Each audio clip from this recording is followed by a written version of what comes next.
Over the past few years, Warhammer 40k has been releasing a string of really good video games to include things like Dark Tide, Rogue Trader, Space Marine 2, and eventually we're going to be getting games like Total War Warhammer 40k and Dawn of War 4. But what no video game developer is ever going to do, and I don't believe Games Workshop will ever even encourage it, is nobody is ever going to make a really good Warhammer 40k game where Xenos or a Xenos faction are the primary focus of the game. And before you come at me saying, Jefficus, what about Fire Warrior? What about Shoota's Blood and Teeth? Or what about Speed Freaks? These games barely achieved a fraction of the interest or player base that a lot of the other games that I've just mentioned have managed to achieve. And if you've been involved with the Warhammer 40k community for a while, then you probably understand what's going on here. At the heart of Warhammer 40k, there's a lot of Imperium bias because the entire story revolves around the Imperium of mankind. There's a reason why the Horus Heresy is a massive 56 novel series and The War in Heaven isn't. And this Imperium bias is very intentional by Games Workshop. They're not just going to pivot at any moment and go and create an entirely new sub-IP for something like The War in Heaven with the amount of risk that is involved with something like that.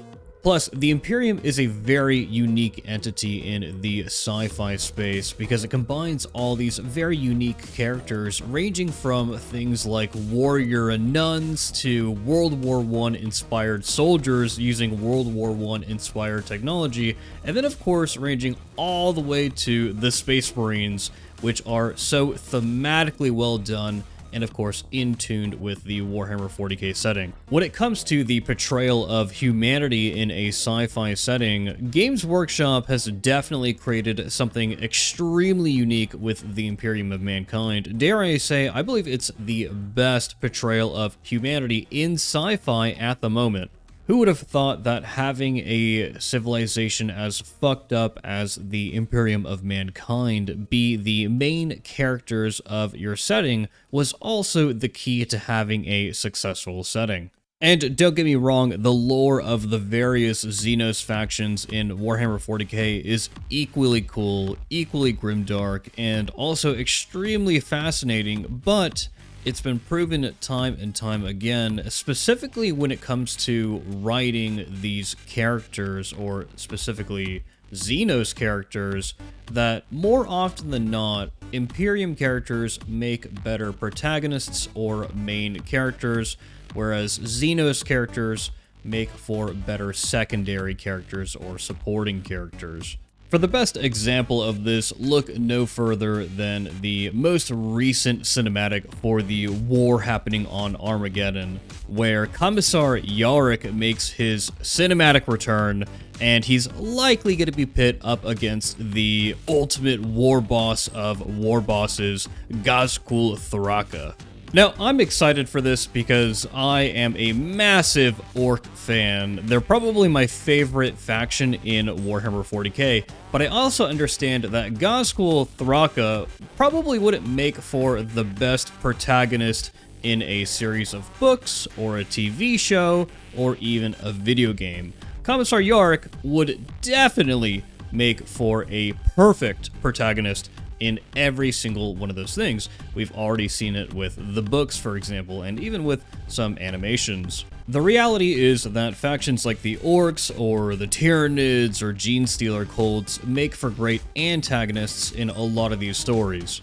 And you would assume that with gaming, you wouldn't need to focus on the story as much. Like, a game developer should theoretically be able to come out of nowhere and make Fortnite, but with Eldar. Obviously, that is an absolutely ludicrous example, and the game developer that makes Fortnite but with Eldar is probably the bravest game developer in the world. But my point is that a lot of the biggest IPs in the entire gaming industry are not just video games, but they also tell a pretty decent story. The best example of this is League of Legends. League of Legends has a gameplay that doesn't relate to what is happening in the story whatsoever, but the story is such a major driver for all of that game's marketing, for the characters that it's going to be releasing in the video game, and for the shows that it's going to be releasing on Netflix and with its other partners. And Warhammer 40k fans are very similar to the people who are following a franchise like League of Legends. Very rarely will a Warhammer 40k tabletop player choose to play an army specifically because it's performing really well in the meta at that current time. Most Warhammer 40k fans will go and buy an army or buy a couple of minis and paint them specifically because they're interested in that army because of some sort of aesthetic or story-driven reason. Additionally, this is why Warhammer 40k fans choose to play Warhammer 40k as a tabletop game over alternatives like Axis and Allies, which is a more historically accurate and possibly even a more balanced and better and more competitive game, but Warhammer 40k is simply just cooler. With all that being said, creating a Xenos-based game without any story backing it up just for the sake of creating a game with Xenos in it is an extremely risky investment.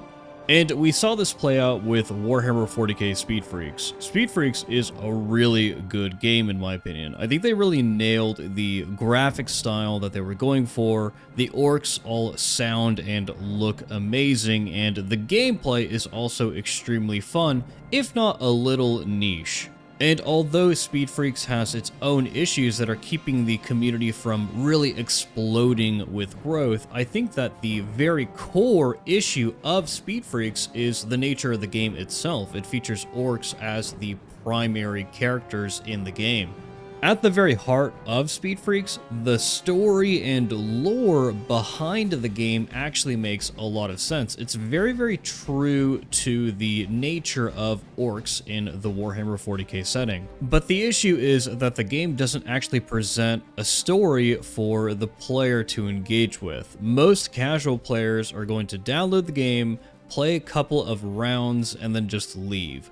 But perhaps Speed Freaks isn't a great comparison compared to Darktide or Space Marine 2 because of the nature of the game itself. It's not necessarily a live service game in the sense that Darktide and Space Marine 2 are, where both of these games are making a ton of money through microtransactions, DLC, and semi-consistent content updates. And in that circumstance, I would encourage any game developer with the balls to do it to create a game where a Xenos faction is the primary focus of the game, and to make that game a live service game just like Darktide or Space Marine 2. But the reality of this challenge is that it's such a risky investment that no game developer is possibly going to take it on, specifically with that particular method.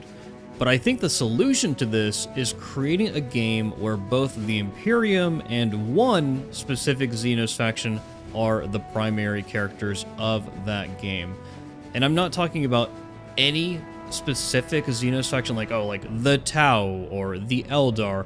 I just mean focusing on one Xenos faction in that particular video game. For example, I think that a first-person Battlefield clone or a third-person Battlefront clone featuring the Imperial Guard versus the Tau would work extremely well, both in terms of gameplay and in story. In a situation with Imperial Guard versus Tau, depending on who you ask, either or can be seen as the protagonist and the antagonist. It not only makes for a pretty balanced game, because I believe that both factions are actually pretty balanced in terms of what they're capable of doing to one another, what they're capable of bringing to a shooter type game, but it also makes for an interesting story because the story can be told from both perspectives, both the Imperial Guard or Asher Militarum and also from the Tau. Something like this is honestly my dream game, and I believe that this method of featuring an Imperium faction and one specific Xenos faction is the best way that a game developer is going to be able to tell a cohesive story while spotlighting that particular Xenos faction at the same time. In fact, a game that's going to be doing this really soon is going to be Mechanicus 2, where you're not only able to play as the Adeptus Mechanicus, but you're also able to play as the Necrons.